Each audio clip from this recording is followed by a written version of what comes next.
Hey guys, and welcome to another episode of Digital Classroom. Today it's all about working on location. We're going to show you the workshop with Maartje, and of course I'm going to share a lot of tips and behind the scenes images. So let's go.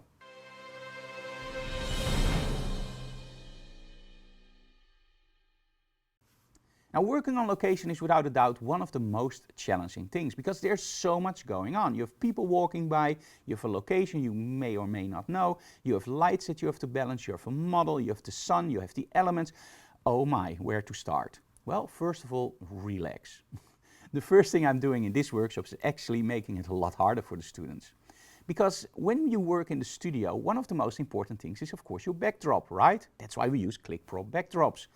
But well, on location, you don't have the backdrops from your studio. You don't have the dark environment of your studio where you can build your lights. So how do we work on location? Well, the first thing you have to realize is that for me, a location looks totally different than from a friend of mine from New York. When they visit our area, they always go like, "Oh Frank, this is amazing. As far as the eye can see, nothing."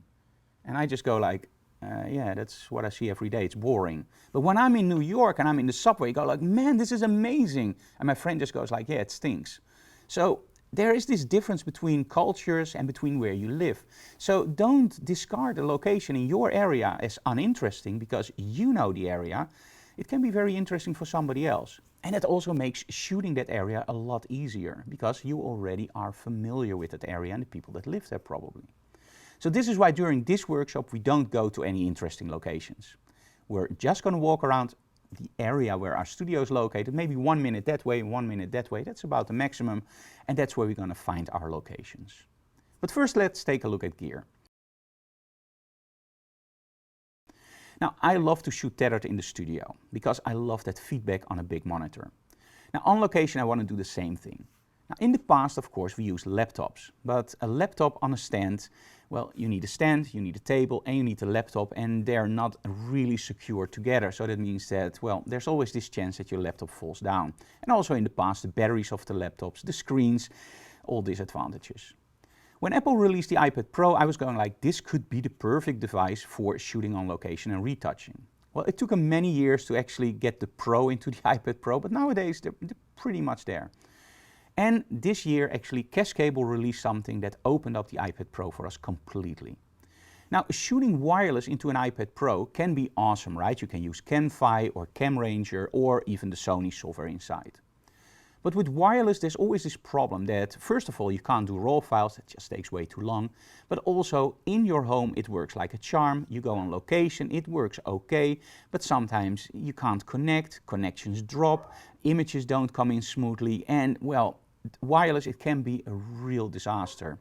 And sometimes it's just the location and you just can't connect. Now for me that's not an option, so I always need a backup. And the backup for me of course is always the cable.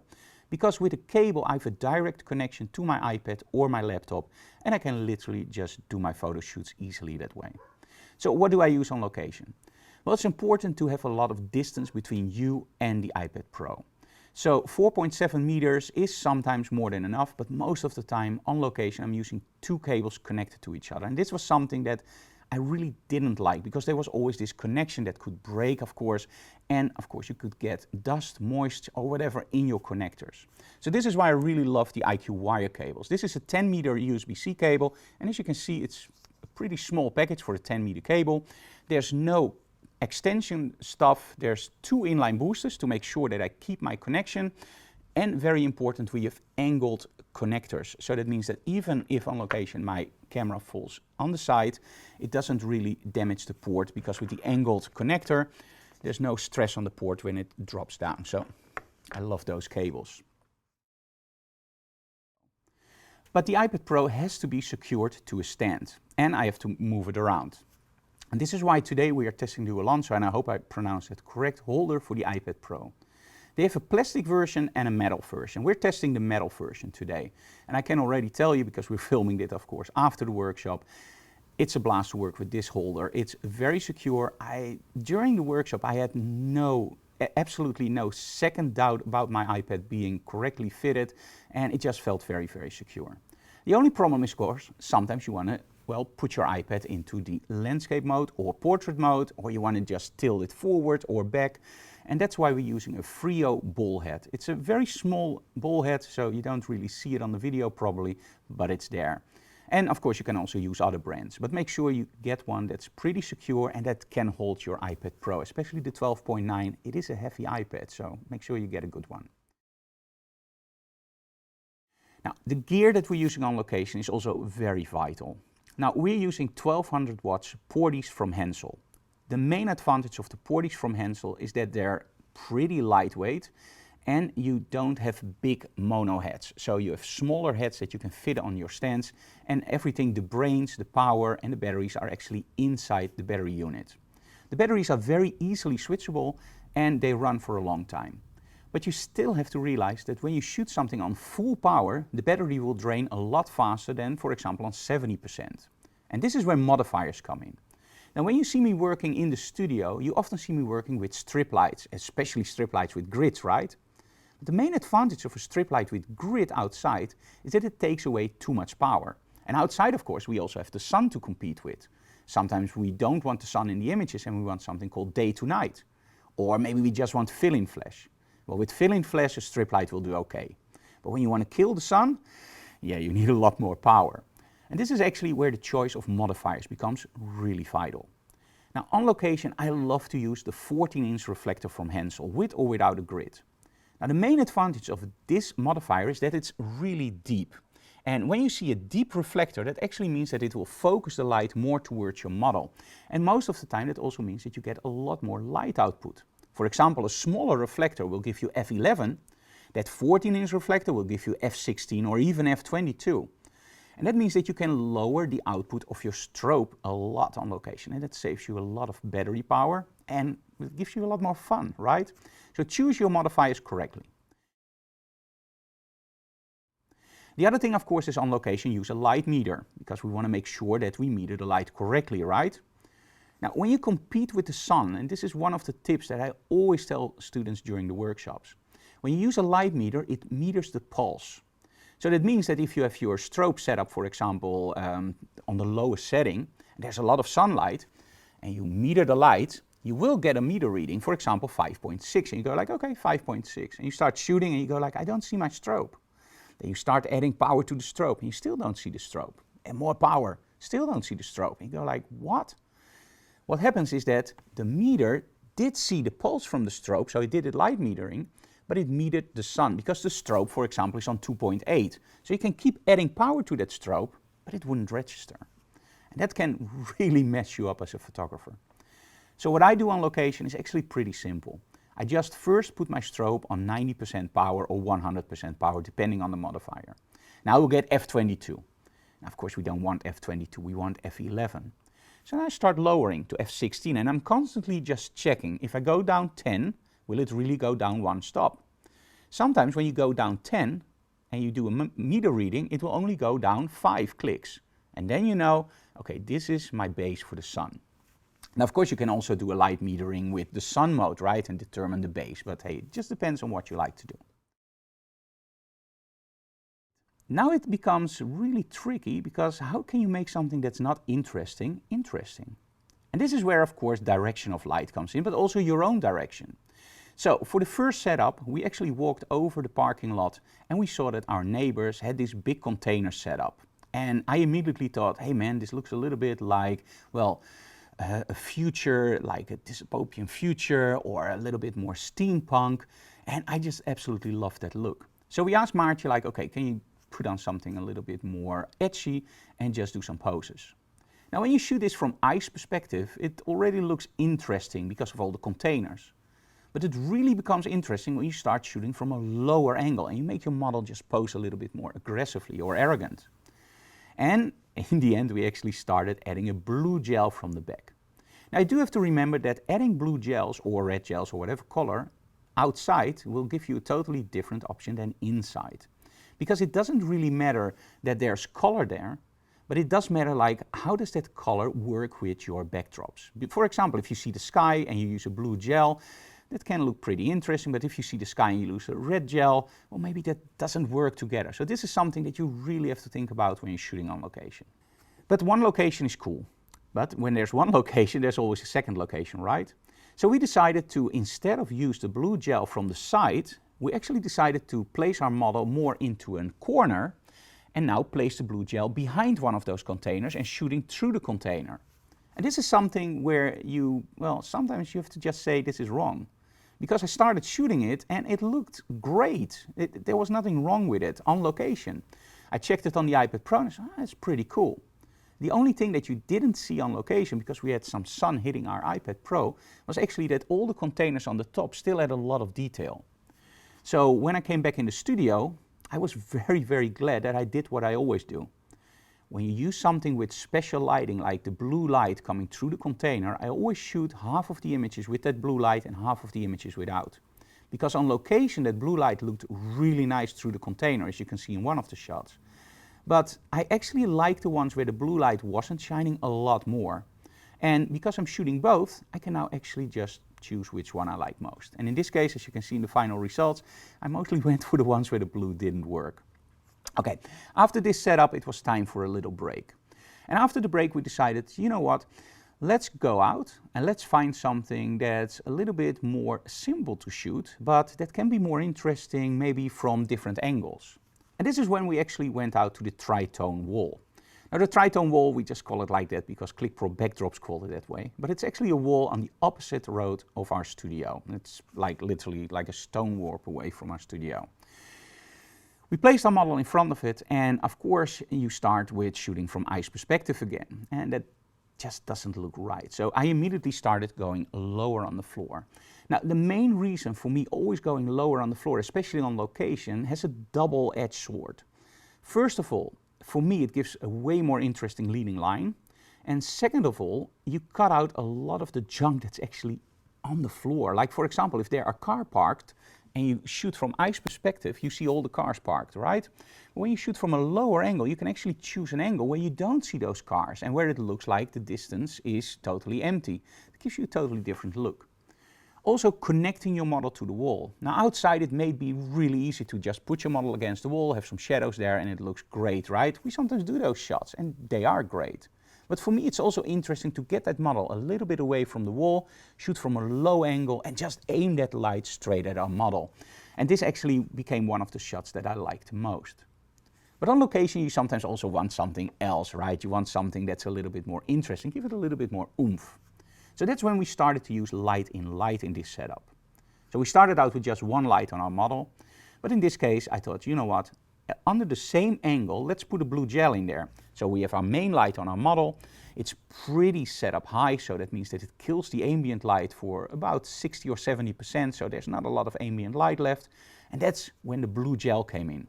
So we have our main light on our model, we have a little bit of detail thanks to the ambient light, and then we use a blue light under the exact same angle, but a lot of stops lower than the main light, and at that point it just gives you a nice blue hue. The main advantage of this is that I'm mixing my ambient light with that blue gel, and it gives me just a really nice cool look, a little bit more moody, let me put it that way. I could of course also done it with red or purple or green, but I think outside that blue just gives it a little bit extra. And that also brings us to the next set. Now the next set was more of a challenge, to be totally honest. When we walked around in the morning to spot some locations, we actually also saw this one. And it's an empty office building and it looks, well, really uninteresting. But there's this pillar and a wall behind it, and you have these those two doors on the side. And somehow, always when I walk the dog, I walk by it and I go like, well, if you place a model there, it could be interesting. So we decided to just try it. And this setup, when you look at the video, is actually an exercise for our students to see what angle and direction of light does. So the first setup is pretty simple. We're using one light source, of course, on our model. That's pretty straightforward, right? A low angle, and you have to be careful how low you go. I went a little bit too low sometimes, but a low angle aiming up, and it gives you all these nice converting verticals. And it also makes it a little bit more easier, because if you shoot it straight on and you want everything symmetrical, it's often a little bit difficult to get everything right, and then it just looks wonky. When you go on the floor and you shoot up, everything is already a little bit weird, and it's my opinion, right? It just makes it a little bit easier to get it more convincing to people, but hey, that's just my idea. So just our main light on our model looked okay, and the students were going like, hey, this is pretty interesting. And the only reason it's interesting because you kill the ambient light and you just put a spot on your model. And at that point it started to rain just a little bit. So sometimes in the pictures you see those raindrops, right? And it just gives it a little bit more, I don't know, atmosphere for me. Something you don't really do in the studio, but outside, well, when it starts to rain, it just adds something to the images. But how did I get that rain in? Because when you aim your light straight at your model, you don't really see that rain. So that's when we use backlighting. Now at that point, of course, guess my luck, the rain stopped. That was actually pretty lucky, but okay. So we placed one of our strobes behind our model. And this is where it became really interesting during the workshops to see if the students could really figure out what was going on. And they did, so great for the students. Because when you choose the angle of lighting, it becomes very important and also very clear that location works different than the studio. In the studio, you have total control about your backdrops. You know where to place your lighting, you can walk around your model. But on location, you're way more limited because maybe there's a big sign over there that you can't take out in Photoshop. So choosing the angle becomes really important. But also think about all those windows that you can see in the images. Well, make sure that there's no reflection of your strobes. So in all essence, because those windows are a little bit under an angle in that setup, it was a real challenge for everybody to get it right. So I started out with my main light, and then we started out with a purple gel actually from the opposite direction. It worked, but it also gave some really weird artifacts in the image and some reflections. So we started to place those lights more closer to our model. And at that point, it became very clear also with the students, hey Frank, let's put it on the other side. And I was going like, right. So in this case, we just moved the light over to the side. The only problem is now, how do I get it on the backdrop? And this is where feathering comes in and a thing called sandwich technique. Now, because we're only using 2 strobes and I want a little bit of that light on my model and a little bit of light on the backdrop, actually a lot more light on the backdrop, you have to do something called sandwiching. So the model is in the front, you have some air between the model and the backdrop, of course, and this is where this set worked so well. And I'm placing my strobe literally model, strobe, backdrop. And now by changing the angle just slightly, I can get more light on the backdrop or more accent light on my model and less on the backdrop. And in this case, I think we aimed it a little bit like this. So we have a lot of light on the backdrop and just a little bit on our model. Just enough to get some really nice lens flares in sometimes, but still enough to also light that backdrop. Okay guys, so I've shown you 3 setups and I've shown you the setup pictures also. Now, can you imagine that when you see the video and you see the final results, if I showed you the final results before, would you have imagined that those locations were so boring and so uninteresting? Probably not, right? And I think this is what this episode is mostly about. Of course, technique is really important. Understanding what you're doing, using your light the correct way, using the light meters and color checkers, shooting tethered with the right gear, and choosing, of course, your strobes right. But most of all, it's about how do you shoot your images? Do you shoot it from eyes perspective? Or do you go on the floor? Or maybe do you go higher up and shoot down? Make those angles more interesting. Maybe choose a color gel to just spice some shots up a little bit. And of course, make sure that you fit your styling to the setup. Now in our case, we used, of course, what we have in the studio. So we ended up with that big dress on that location. And in all honesty, for me, it just worked. But sometimes, well, some locations, they prefer a different outfit, of course. For example, if you go to a castle, I would prefer big dresses instead of using a heavy metal outfit, right? It just doesn't fit together. But if you go to a club, both could work pretty well, right? So always think about where am I going, what outfit fits, and maybe go the totally different direction. Maybe that fits also, right? Okay. Hey guys, I hope you enjoyed this episode. If you have any questions about shooting on location, please leave them in the comments below. Now, this is of course just a tutorial for YouTube. It's more like a behind the scenes video shot during our workshops. If you want some really in-depth tutorials, make sure you check out the link below because we have a lot of those and they go in way more depth, give you way more information about the setups and are also mostly shot with several cameras together, so multicam, so you can see the set from different angles. I hope you enjoyed this episode. Please subscribe to our channel, leave comments below, smash that like button because we really like that, and most of all, tell other people about our channel so we can grow. But in the end, go out, get some great images, and be creative. See you again next time. Bye guys.